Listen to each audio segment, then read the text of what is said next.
جمعہ کا دن ہے، جمعہ کی نماز کے بعد 100 مرتبہ کوئی سبحان اللہ العظیم و بحمدہ پڑھ لے.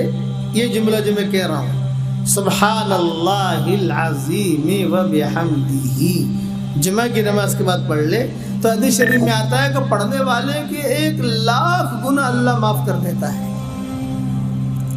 وعدہ ہے. اس کے باپ کے 12,000 گناہ اللہ معاف کر دیتا ہے، ماں کے 12,000 گناہ اللہ معاف کر دیتا ہے. 1,24,000 گناہ معاف ہوتے ہیں.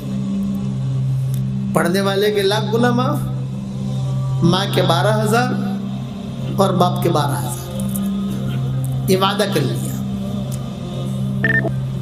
تو وعدے ملیں گے حدیثوں کے اندر، قرآن میں. کس پر؟ ایمان پر ملے گا. کوئی بھی ایمان جو ہے سبحان اللہ بحمدہ پڑھے گا تو اس کا بھاؤ نہیں ملے گا.